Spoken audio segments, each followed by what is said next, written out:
Quando o assunto é transformar estilo de vida em moda, ele é referência nacional e até internacional. Transformou a cultura sertaneja, o country, numa das maiores marcas de moda do Brasil. Vem com a gente que esse episódio está sensacional. Vamos falar aí sobre a trajetória de um grande empreendedor de sucesso, aqui sediado em Goiânia, que esparramou as lojas aí pelo Brasil todo. E olha só, ele construiu a trajetória marcada por inovação, posicionamento forte e conexão genuína com o público agro-brasileiro. À frente de uma das maiores marcas mais reconhecidas do universo country do país, ajudou a fortalecer a identidade do agromoderno, unindo moda, atitude, empreendedorismo e paixão pelo campo. No podcast Goiás Agro dessa semana, nós vamos receber Rubens Inácio, fundador da TXC Brand. Seja muito bem-vindo, meu amigo. Que apresentação, hein, rapaz? Não tô acostumado, não. Tudo bem, Pedrão? Como é que tá? Bom, satisfação de Bom te ver mais uma vez, né? Somos aqui do Goiás, a gente se vê não com uma certa frequência, mas é muito bom estar aqui, estar nesse ambiente aqui. Adorei aqui. Gostou? Fazia tempo que eu não tinha o prédio aqui quando eu vim aqui ainda. É mesmo? Não tinha, faz tempo, hein? Faz tempo aí. Esse prédio aqui, acho que tem aqui uns 5 anos, né? Eu até falei com o presidente ali, praticamente 5 anos, né? Fez essa pergunta, então já tem mais de 5, eu acho que eu vim aqui pré-pandemia, cara. Pré-pandemia? Foi a última vez que eu vim no recinto aqui. O presidente está ali acompanhando a entrevista aqui com a gente aqui, e a gente está aqui, estava batendo papo aqui nos bastidores, e o Rubens já estava aqui adiantando para a gente aqui que a TXC hoje é uma franquia, né, Rubens? A TXC hoje ela tem a gente tem mais de 10 canais de vendas. Acho que quando a gente existe vários tipos de negócio, né, Pedro? Mas muitas vezes as pessoas enxergam, vê a casca, né? E são programas como esse aí que a gente acaba tendo a oportunidade de falar o como, né? Mas para você ter uma ideia, 20% só do nosso faturamento é franquia. Então, boa parte da nossa parte são as revendas, são as multimarcas, são mais de 2.200 pontos de venda.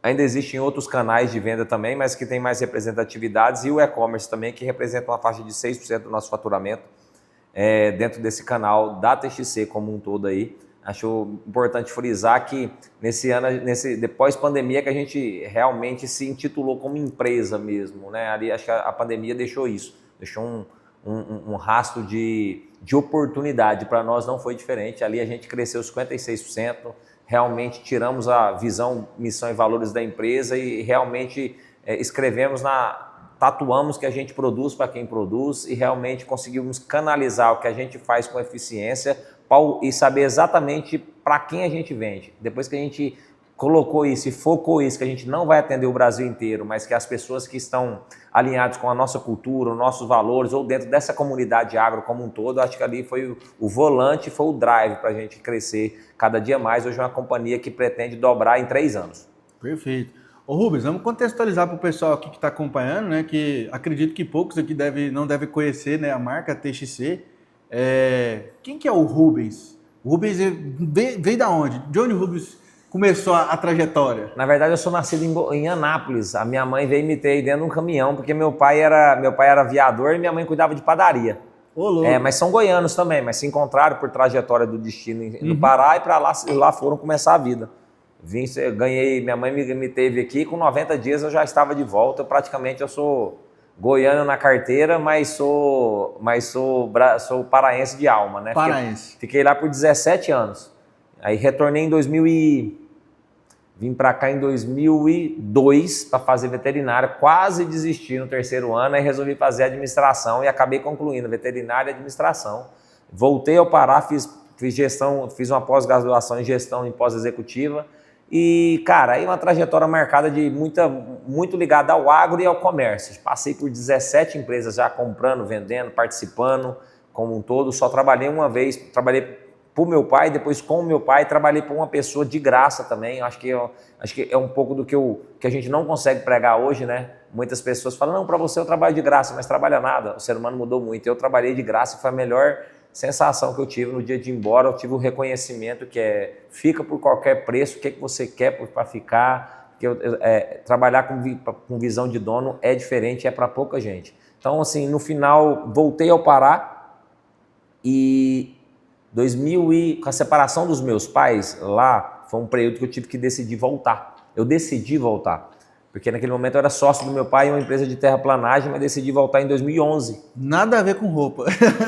Na verdade, todas as nossas empresas sempre tiveram ligado ao agronegócio. Eu com 15 anos eu já era sócio da empresa de rolamentos e vedações que prestava serviço para a oficina do meu pai, trabalhei na oficina, trabalhei com leite, tirei leite, cara, passei um monte de coisa.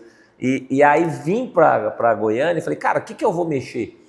E aí eu penso, antes de vir eu fiz um TCC, o TCC de administração era pegar uma empresa e montar um plano de negócio.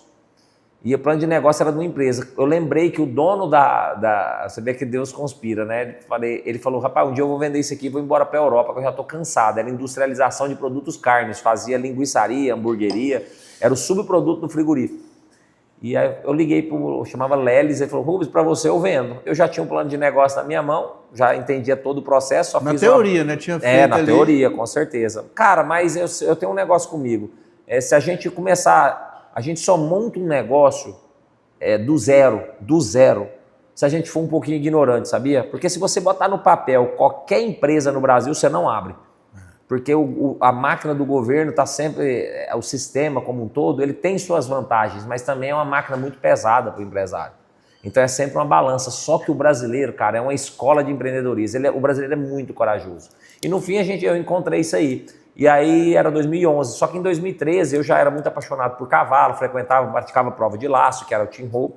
Tive uma oportunidade com o Caio, que era vendedor de uma outra loja, de montar uma empresa. Eu falei, cara, eu vou sair do meu negócio. Por que você quer sair do seu negócio, Rubens? Né? A auto-pergunta eu fiquei no meio da cadeia, ou eu concorria com a linguiça gourmet da vovó, com a Sadia.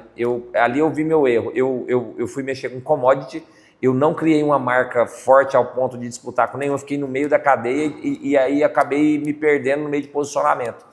E eram margens muito apertadas, muito fiscalizado, então assim, achei margens marginalizadas e com baixa rentabilidade, então tinha que ter muito volume. E eu não era apaixonado naquilo, comecei a ir para a empresa sem encanto.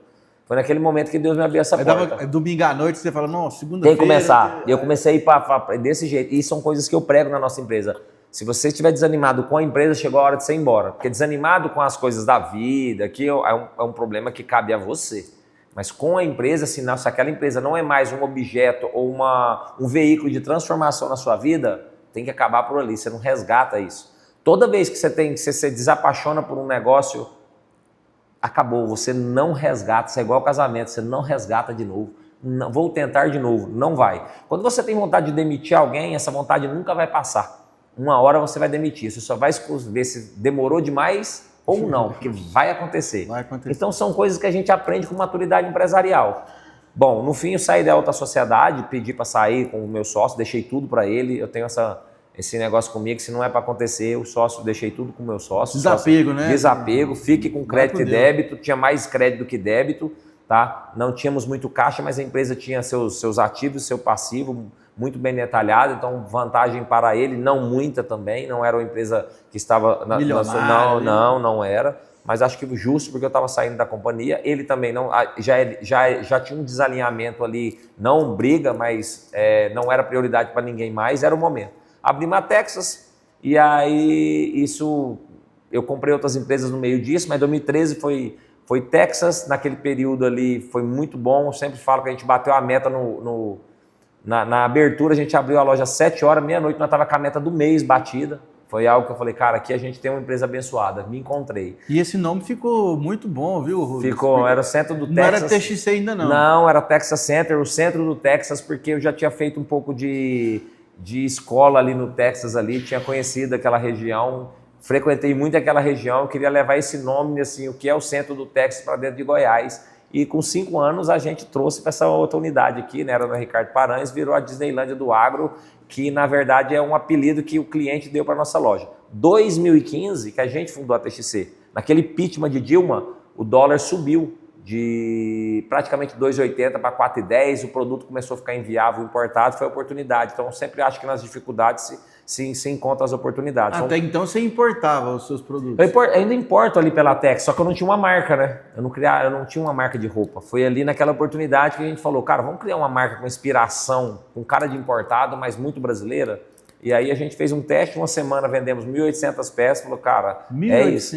1.800 peças em uma semana só no Instagram. Mas isso nem só no Instagram? Só no Instagram e na loja. Tinha loja física já ou não? Tinha? Tinha loja. Só que nesse momento, começaram as pessoas a perguntar o que era TXC. E para muita gente, acha que é Texas Center. E para mim não tem problema nenhum, são duas empresas diferentes. Só que eu sempre eu fiz uma pergunta bem para um cliente, esse cliente é de Anápolis.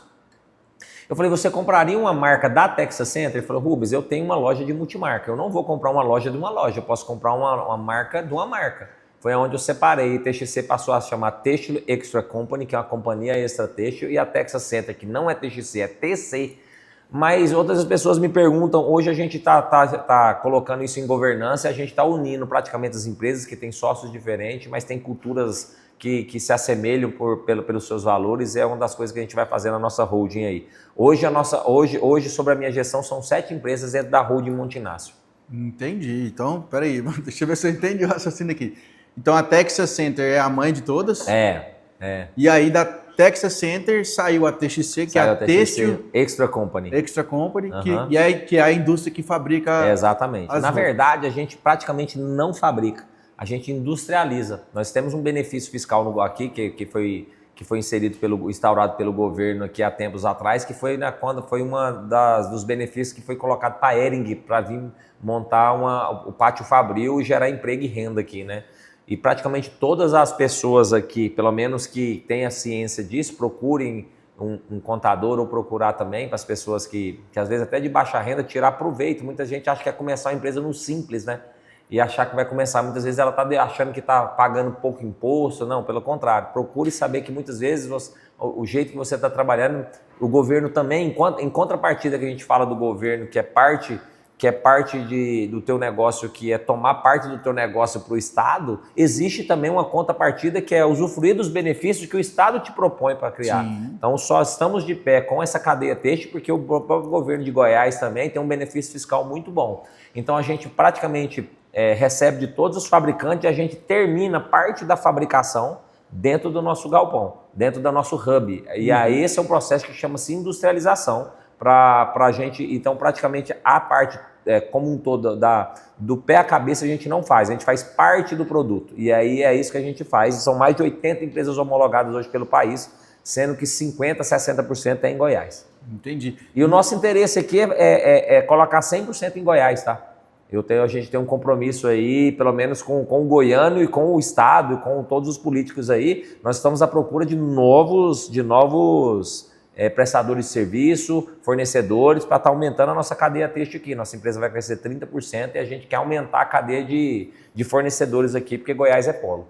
E é um mundo, assim, uma escala estratosférica, né, Rubens? Você falou que são 2.200 pontos de venda. Ano passado a gente praticamente industrializou quase 2 milhões de peças, fora a parte importada, que ainda é bem significante, porque eu acho que a gente tem que viver o que a gente fala, né? Eu tento importar o menos possível. Eu só importo o que é impossível fazer aqui.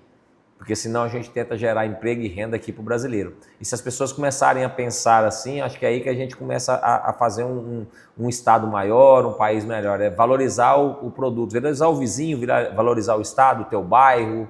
Muitas vezes o cara sai do bairro dele para comprar no mercado lá fora, né? E vice-versa. A gente sai daqui para comprar em São Paulo, sai daqui para comprar fora do país. Depois que você se torna realmente empresário, você começa a dar valor, cara, vou prestigiar, é o famoso vou prestigiar essa pessoa independente do quê. Eu gosto muito de prestigiar o brasileiro, principalmente o cara que já me prestigia, prestigiar de volta. Lógico, né, cara, faz todo sentido, né? E Goiás abraçou a TXC de uma forma, demais, né, que hoje a gente vai, nossa, evento de pecuária, evento de show sertanejo, a gente vê os próprios artistas, né, que utilizam a marca como um todo, enfim. Eu quero que a gente vai dar um intervalinho agora, o Rubens, para a gente só esticar as canelas um pouco e repor o cafezinho aqui, mas eu quero entender como é que você faz a gestão desse tanto de coisa, né? Como é que funciona essa dinâmica operacional aí, porque deve ser uma coisa muito complexa aí. Eu queria entender, rapaz, como é que é a complexidade da operacionalização aí dessa... Porque eu imagino que são várias empresas dentro de uma só, mas quando eu digo que tem que produzir, tem que entregar, tem que vender, tem que receber, tem que gerir, tem que fazer tudo isso. E aí, Rubens, como é que é? Lá você tem sócio, você tem diretores, como é que é a sua operação? Então, Pedrão, nós estamos no momento de estabelecer uma nova governança lá. Eu falei que depois dos 40 anos era preciso estabelecer uma nova governança e fazer com que boa parte das empresas que o meu objetivo é ter um escritório central com menos gente e com a cultura semelhante à minha, né? Que a cultura tem que ser boa para mim, porque como acionista principal, não que eu sou o centro das atenções, mas o acionista majoritário sou eu. Então eu tenho, exatamente. Né? Então eu preciso que todos estejam na mesma. E essa vai ser uma uma baita dificuldade da gente, mas até aí tudo bem. Então nesse momento, na Texas eu tenho o Caio como sócio meu lá e na TXC eu tenho o Rafael e o Neto como sócios da TXC. Nas outras companhias, eu tenho outros sócios em alguns segmentos também, mas falando das empresas como foco aqui, a parte de pecuária e imobiliária não tenho sócios, é todo meu, mas no fim das contas é que a gente vem estabelecendo, diretoria, os sócios têm suas anuâncias de serem diretores e a gente não tem muito essa vaidade de ser diretor, sabe? Eu acho que isso é a melhor coisa da nossa sociedade, a gente pega para fazer. Então, hoje, se você me perguntar do que cada sócio cuida, a gente sabe, mas o cargo dele pouco importa. É o valor que você gera para o teu cliente, para a tua companhia. Mas como um todo, são diretores, e aí a gente está a primeira premissa de unificar é a parte de RH, que é a cultura, RH, marketing e financeiro, para depois as outras coisas. Então, a primeira coisa que eu estou tentando unificar é RH, marketing financeiro, que é exatamente o meu guarda-chuva, é o que eu cuido. Então, eu preciso muito unificar culturalmente esse pessoal para a gente trabalhar na mesma sintonia. São empresas que trabalham em velocidades diferentes, com pessoas diferentes, então está dando um melhor trabalho. Então, quando se fala de fazer gestão de tudo isso, tem muito problema, cara. Quem vê de fora acha que é organizado, não é nem a metade da organização que imagina, mas a gente se predispõe a fazer e tentar chegar próximo da excelência. Excelência é sempre uma busca, não existe excelência como um fator, mas é uma busca constante de querer fazer melhor. E eu acho que esse é o nosso legado que a gente tenta deixar para os nossos colaboradores como um todo. Hoje as companhias têm também 900 colaboradores envolvidos diretamente, somando todas as empresas como um todo, e aí a gente já estima que são, juntando aí para a parte de produção, entre costureiras e tudo, a gente estima 4 a 5 mil colaboradores indiretos. Então, toda vez que a gente acorda de manhã, não é só pela tua família, né? Existe um movimento, uma providência divina e eu até acho, eu acredito muito, que o maior projeto social que o governo tem é incentivar o empresário a gerar emprego e renda, e muitas vezes a gente acorda, a gente sabe dessa responsabilidade, e é o que a gente tenta fazer, porque o maior projeto social que tem no mundo é o empresário gerar emprego e renda, cara. E hoje a gente anda num cenário aí que é muito... Para mim não, tá? Sinceramente. É empregado contra patrão, sabe? Essa polaridade é muito chato. Eu não sofro isso na pele, não sofro, sinceramente. Mas isso é porque você estabeleceu a cultura boa da empresa. Exato, né? Mas se você for olhar a nível do nosso país, existe uma briga idiota nesse setor aí, uma miopia nesse setor aí. Né? Mas então vem sob escala, esse tipo de situação, eu vim falando agora, não posso nem falar aqui o que eu falei, mas depois da câmera eu falo para vocês. Eu mandei um áudio agorinha sobre isso. Cara, eu deveria me preocupar, mas se eu me preocupar demais com o que vem acontecendo, eu acabo não produzindo. Então, cara, é um dia de cada vez, vou me preparar, já sei o que eu vou fazer, mas eu vou esperar. Hoje no Brasil espere acontecer e chancelar e você toma providência, porque pode nem acontecer, como as coisas que acontecem podem voltar 5 anos para trás. Então, cara, 80% do que você se preocupa não vai acontecer. Então vamos se prender nos nossos valores, na nossa cultura e gerar resultado e estabelecer o tipo de liderança que você quer para cada diretor, multiplicar a sua cultura para a pirâmide de baixo e, consequentemente, fazer essas pessoas também alcançarem. Nossos sócios, né, os meus sócios são meus ex-funcionários. Então imagino que a gente já tem uma cultura que as pessoas pensam, cara, eu vou passar por isso, mas eu posso chegar lá? Pode, o exemplo são eles. Olha aí. Ô Rubens, e aí a gente estava ali conversando ali, né, nos bastidores aí, e aí você estava até comentando, né? Não, eu faço empresa para vender, né? Porque acho que você está certinho. Empresa, a gente tem que construir, tem que dar oportunidade para quem quer expandir o negócio de outra maneira e tudo mais, né? E, cara, você vê na TXC aí, né, a Texas Center do tamanho que está hoje, você olhando para trás, quando é que foi que você olhou e falou assim, rapaz, esse negócio aqui ficou grande, cresceu essa empresa aqui? virou um organismo vivo aqui que já anda sozinho e que o Rubens já não precisa estar mais ali no Mas balcão. precisa, hein? Ele não precisa estar ali muito assim, que eu digo naquela lida operacional zona Sim, mesmo, né? sim. Porque hoje você está mais de cima, acompanhando. Ô Pedro, eu acredito, eu tenho uma visão um pouco diferente que, se tratando de varejo, um dos maiores erros das pessoas é romantizar e estão vendendo muito a história da pessoa sair da operação. Para quem mexe com varejo, sair da operação é a maior cagada que o cara faz.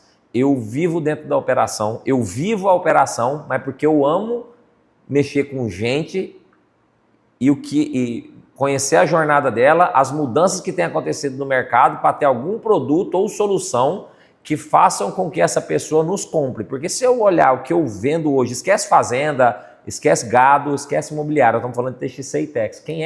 E aí meu core é roupa, vestuário. Quem é que precisa comprar roupa, cara? Ninguém. Então qual o objeto de troca que você tem? Gerar desejo em uma comunidade que pensa igual e fala, cara, se eu penso... Exatamente. Se eu estou pensando nisso, eu estou pensando na TXC, eu estou pensando na Texas. Aí é esse o jogo que eu fico ali entre RH, marketing como um todo. Eu preciso gerar essa percepção de desejo e geração de demanda. Mas, no fim das contas, eu estou na operação e eu amo a operação. Tá? É lógico que eu tenho momentos ali que eu, por exemplo, vou para fazenda, viagem para o exterior, faço também, eu tenho meus momentos, mas, cara, enquanto eu tiver com esse fogo, essa loucura de estar dentro da operação e de poder operar, porque a vantagem de ter sócios é que os sócios estão na operação muito mais que eu. E por essa vantagem eu estou fora também, então é uma visão de fora. Então eu me visto de cliente todo dia dentro das minhas empresas, para colocar as objeções e quebrá-las ao mesmo tempo, que com certeza essa é a visão do cliente moderno. Então, hoje, para ter uma ideia, a minha propaganda é voltada para a família, não é sobre produto, é sobre estilo de vida. Eu acho que é isso que conduz a gente para os próximos anos. E conecta, né, com quem você quer conectar, né, o público, né? E hoje a TXC, o Rubens, é uma marca que a gente vê a penetração dela também no ambiente ali dos famosos, dos cantores sertanejos.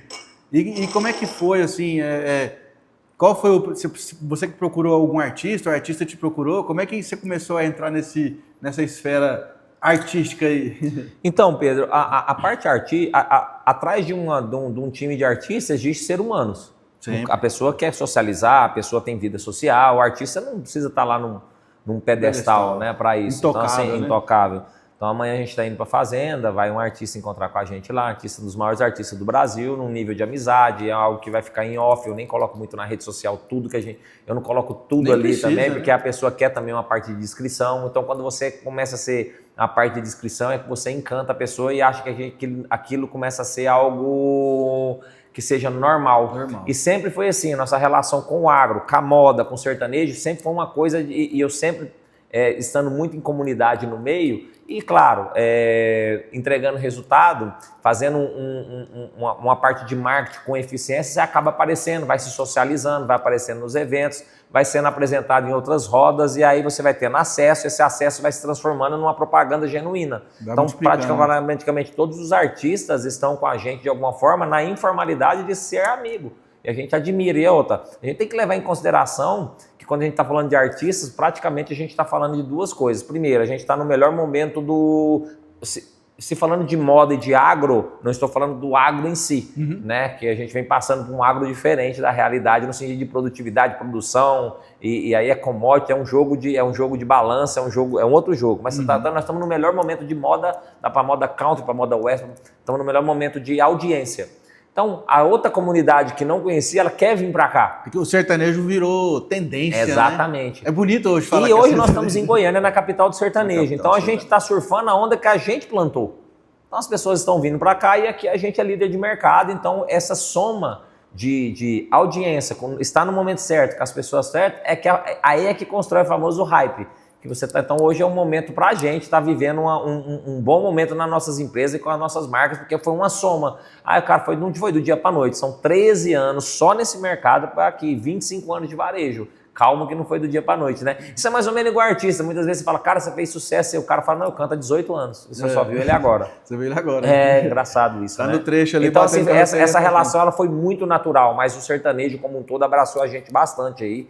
E eu acho que essa troca genuína que também... Eu nunca vou esquecer que na pecuária de Goiânia, o Henrique e o Juliano ele foi o primeiro estouro deles, eles que estavam de TXC ali, foi um dos grandes pontapés pra gente.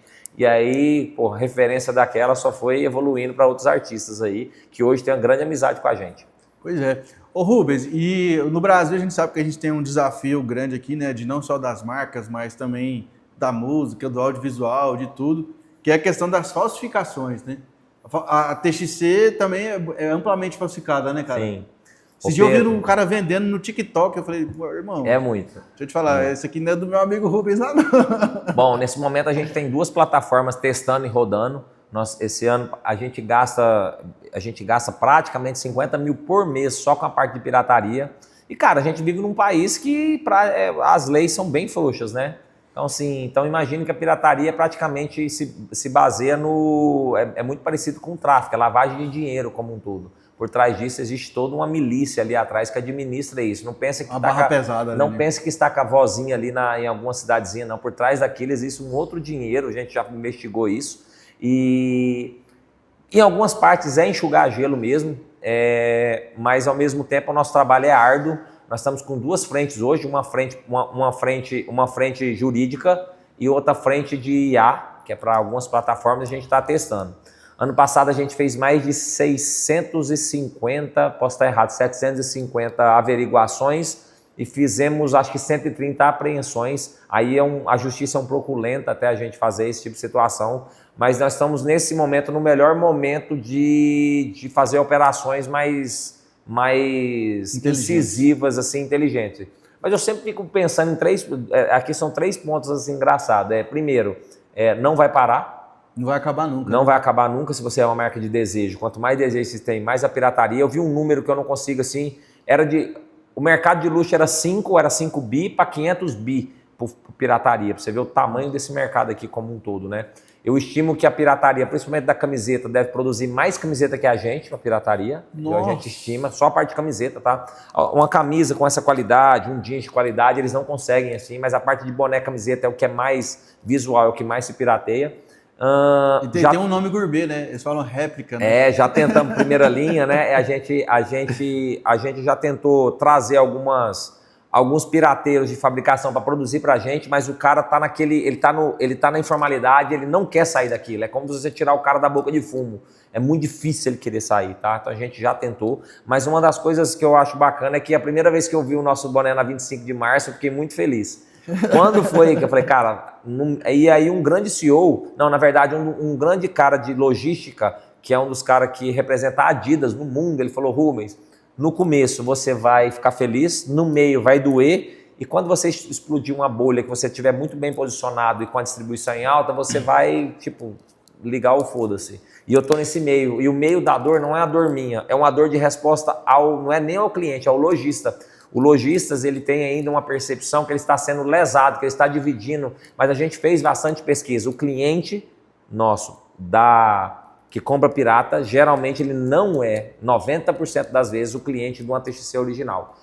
Qual é o momento que você pega o cliente? É na hora que o cliente está querendo conhecer a TXC e ele não tem o poder aquisitivo, porque a gente gera muito desejo, o nosso ticket é alto, que ele fala, cara, eu quero TXC. E naquele primeiro momento de contato com a marca, ele vai para a pirataria. Esse é um momento que pode ser, se ele não tiver com o poder aquisitivo correto, ele pode tender a ir para o pirata.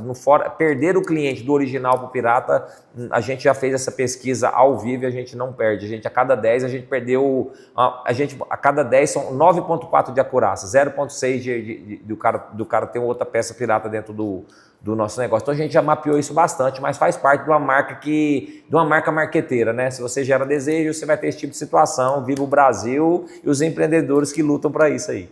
Falando aqui sobre a trajetória do Rubens Inácio aí à frente da Texas Center, TXC e outras mais. E, Rubens, eu queria parabenizar o seu time de marketing, viu? Não sei se é você que está encabeçando ou não, mas acompanho você lá no Instagram lá, cara. Esse dia eu vi uma história lá sensacional. Você estava contando que você foi para os Estados Unidos buscar Foi no começo da Texas. No começo, aí chegou, foi preso, pegou a mercadoria na alfândega. Foi. Como é que foi essa história aí, cara? Cara, no começo da Texas lá, que foi lá em 2013, quando a gente resolveu montar ela, a gente tomou um boicote danado. Os lojistas se revoltaram. Começou a incomodar a turma. E aí, antes de montar, os fornecedores falaram, se vocês venderam pro Rubens e pro Caio, nós não compramos mais de vocês. Aquela história balela, né, cara? Isso aqui em Goiânia? Isso aqui em Goiânia. Isso aqui em Goiânia. Eu já contei essa história demais, porque esses caras hoje, os mesmos que boicotaram, são nossos amigos hoje, né? Colegas, né? Frequentam, mas é a pura verdade. Cara, e a gente já tinha marcado a inauguração. E marcado essa inauguração porque a gente queria inaugurar a loja ali na véspera da Copa Bavária, lembra disso? Aquela da 87? Aquela loja da 87? Não, a gente ia inaugurar lá na Ricardo Paranhos. Era um cantinho lá na esquina da Ricardo Paranhos lá. E aí eu falei, cara, enquanto a gente conseguiu comprar só de algumas marcas, tinha 3 lugares, são as importadoras, que a gente precisava comprar e não abriu crédito pra gente. Os caras simplesmente falavam que não ia dar crédito ou não não podia abrir não, porque a praça já estava fechada. E o cara tem esse álibi, né? A praça já está fechada. A praça já está fechada. Falei, porra, se está fechada, vamos buscar lá fora. É o que tinha na cabeça, cara. Eu falo, é bom ser ignorante.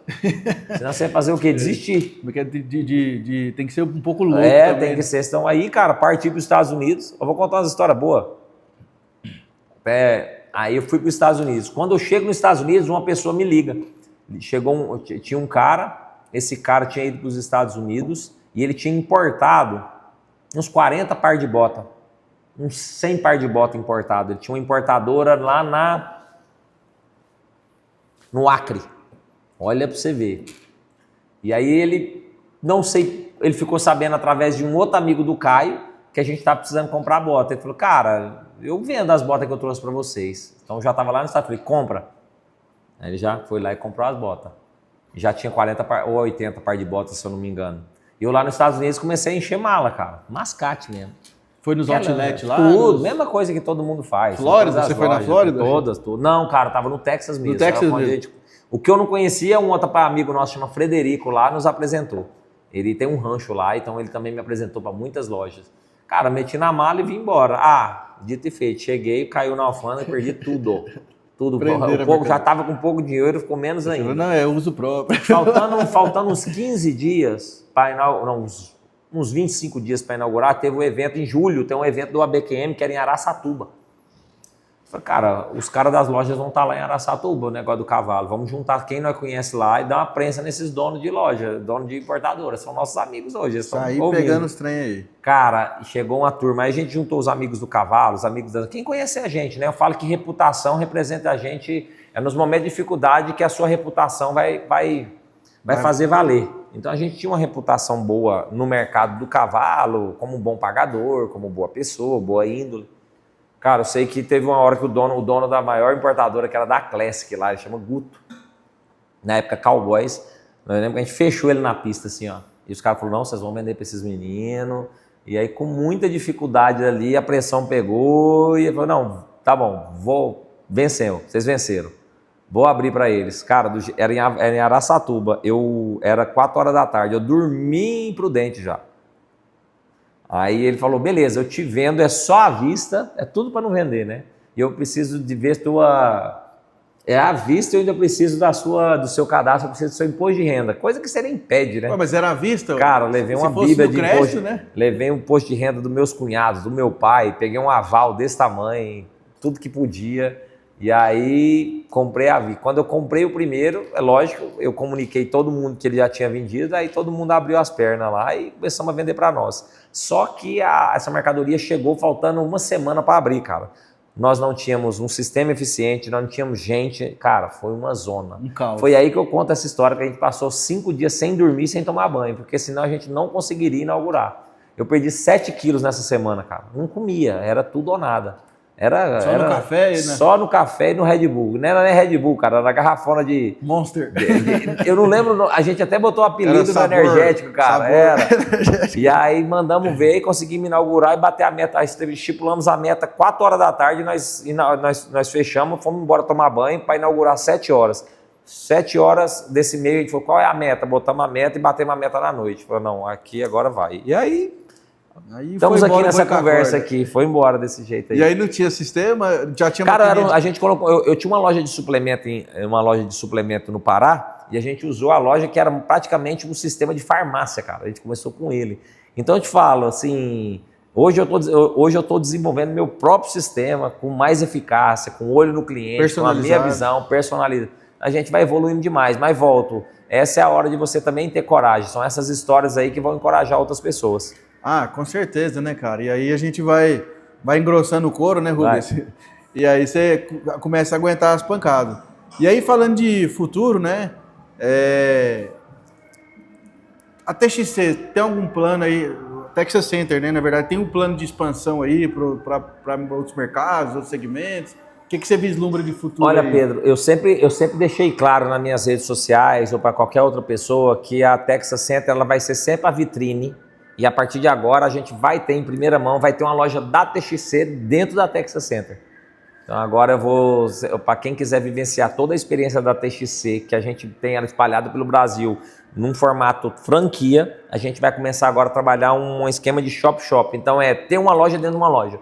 Então vai ter uma loja da TXC dentro da Texas Center e a gente nunca pensou em escalar a Texas Center, porque de 50% a 60% do nosso produto ainda é importado. Então existe uma dificuldade muito grande entre compra e logística, né? Nós estamos falando de muito material de couro que precisa passar por uma série de análises. A gente trabalha com couro exótico, isso precisa ter uma chancela, precisa trabalhar com IBAMA, toda a parte é bem difícil. Né? Exatamente. Então não é uma empresa que se escala fácil como as pessoas veem a olho nu. Tá? Então a gente resolveu com a Texas escalonar. Então a gente está num processo de ampliação, a gente vai ampliar a loja mais uns 400 metros de área. Tá? Para ter mais espaço na própria loja, a gente vai ampliar. A gente já está com o estacionamento no fundo, estamos tentando ampliar ela, aumentar o nosso portfólio e tentar, assim, 38% da nossa venda já é para fora do estado e 30% da venda da Texas é por indicação. Então a gente vê, olhando para dados, números, que a gente consegue ser grande e expandir para dentro, sem necessariamente expansão, não significa ter mais lojas. E sim expandir em faturamento e em margem. Muitas vezes as pessoas acham que expansão é estar em vários lugares, mas você consegue ter uma loja a nível nacional num lugar só, até porque a gente tem hoje uma cidade Goiânia que é muito atrativa para o agronegócio. Então, para que eu vou estar em outros centros, tendo a Disneylândia do agro, se aqui é a capital do agro? É aqui que a gente vai ficar. Já para a TXC, nós temos um projeto de chegar a 100 lojas, e crescer 33%, expandindo também em outros setores como um todo assim, mas agora a gente tem concentrado uma parte da nossa atenção para a América do Sul. 10% do nosso resultado desse ano vai ser para a América do Sul, para mercados como Paraguai, Uruguai, Bolívia, Argentina, Colômbia e Chile. Então a gente vê que a gente não está vendendo roupa para a América do Sul, a gente está vendendo agro. E as pessoas que estão naquela comunidade querem ter a TXC lá pelo amor que tem o agro. E não aí onde eu te falo que não é sobre vender produto, que produto todo mundo tem. Por que você está conseguindo expandir para lá? Porque a galera entendeu para quem a gente produz, que é para ele. E aí tem essa aderência muito grande da marca como um todo, que é a geração de demanda, criação de comunidade e perpetuar a marca como um todo para os fãs. Então da criança da TXC Small, hoje a gente tem uma idade média. A gente hoje tem a TXC Small e no fim das contas o nosso cliente hoje, ele tem de 35 a 45 anos, cara, já é uma pessoa que está ali na sua cadência, um cara mais estruturado, que tem família, assim, a gente está nesse meio de geração. Preza mais qualidade.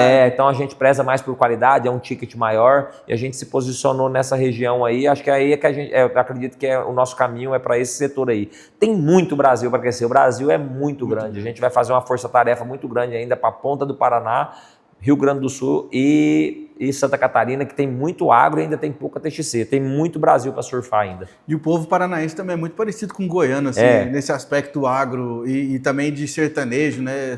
Tem uns costumes bem parecidos, né? Tem. A parte do Maringá, Londrina, a gente já tem um share bem forte, mas existe o Paraná é muito grande, né? Ele é dividido em 2 etapas. Na verdade, se tratando de varejo, se você você consegue fazer um X no Brasil e dividir o Brasil numa cruz, e dentro dos estados, todo o estado, com exceção do Goiás e o Mato Grosso do Sul, e talvez o Mato Grosso, o resto, todos os outros estados, você consegue dividir ele ao meio com culturas quase diferentes dentro do mesmo estado. Engraçado isso, mas essa é a dificuldade de se penetrar tão grande no Brasil. Por isso que que furar algumas bolhas depende de uma série de coisas que estão, por isso que eu estou tão envolvido no marketing das minhas empresas como um todo. É que o Brasil, você pegar aí, os estados têm tamanho de países, né? Tem. É grande demais. Culturas totalmente diferentes. Então, o que vende P num lugar, eu vendo mais P no Nordeste, vendo mais G em São Paulo. Eu vendo mais amarelo no Nordeste, eu vendo mais preto em São Paulo. Então, cara, quando a gente trata de produto com tanta referência, é um jogo de também fazer muita análise de dados, mas também tem a percepção. Porque o varejo é sobre sensibilidade, você está ali na cara do cliente, mas também sobre olhar dados, né? Tem uma palavra que eu falo comigo, o cliente está falando, ele está falando, mas ele está pagando. Enquanto a carteira dele também estiver pagando, não fica escutando muito. Senão, cara, você vai escutar a opinião de 10, você não vai saber para onde você vai. Então, o meu dever de diretor executivo da TXC é dar entendimento, a clareza para onde vamos, como vamos e que velocidade que a gente vai. E aí as pessoas têm que seguir o bonde, porque alguém tem que estar de fora olhando como cliente, é o meu dever. E, Rubens, como é que você define o lançamento, sei lá, de uma coleção? Você lança coleção, você lança peças individuais? Como que é o processo de... A gente faz a nossa coleção primavera. Uma empresa da TXC ela é tocada a calendário. O calendário da Texas é tocado de um varejo igual a da Texas, é tocado por vários. A gente criou nosso próprio calendário. Então a gente comemora o dia do pecuarista, tem as feiras agropecuárias, mas existe dia dos pais, dia das crianças, esse é um calendário de varejo, né?